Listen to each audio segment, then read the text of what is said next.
Equilibrium constants can be really, really small, such as the value of KSP for lead phosphate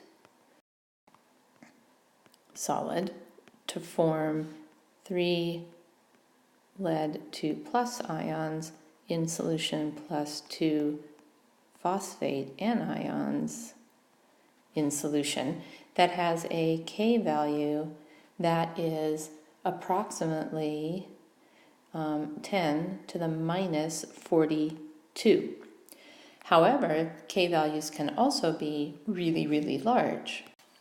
For example, the equilibrium constant for the equilibrium between N2O in the gas phase with 2 nitrogen molecules in the gas phase plus oxygen in the gas phase has an equilibrium constant that is approximately 10 to the plus 35.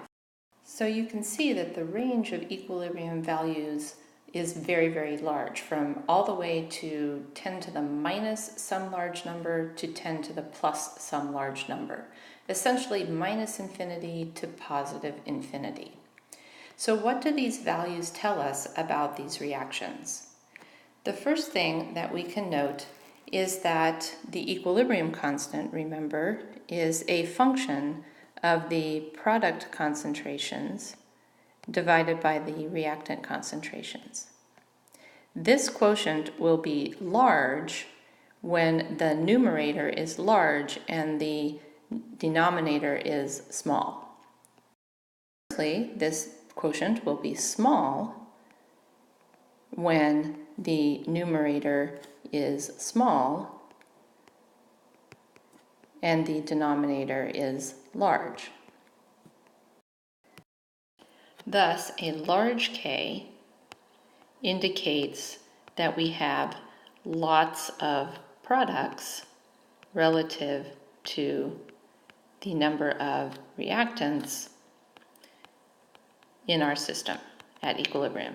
And so, if we have a large K, that will mean that we've made lots of products and used up most of our reactants. So the numerator is large, the denominator is small. That gives us a large quotient. And that means that the reaction has gone almost to completion. Conversely, if I have a small k,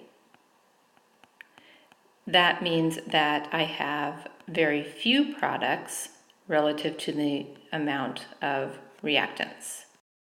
And that would imply that the reaction hardly goes to the products in the forward direction at all.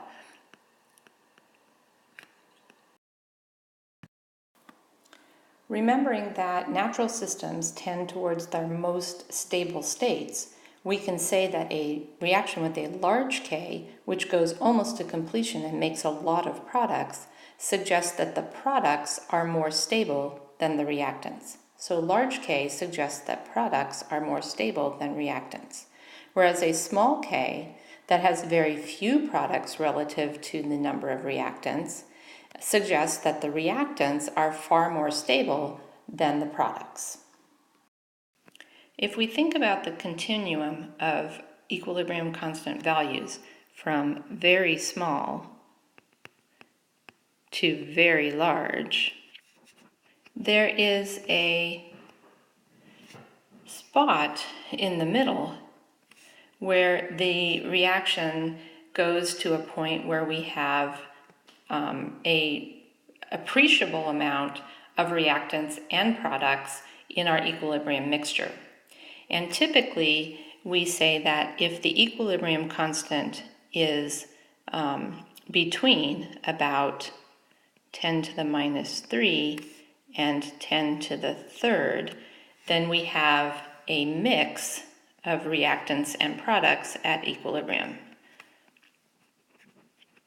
On the other hand, for reactions that have equilibrium constants that are much smaller than that, we have mostly reactants at equilibrium. And for reactions that have very much larger equilibrium constants, we have mostly products at equilibrium.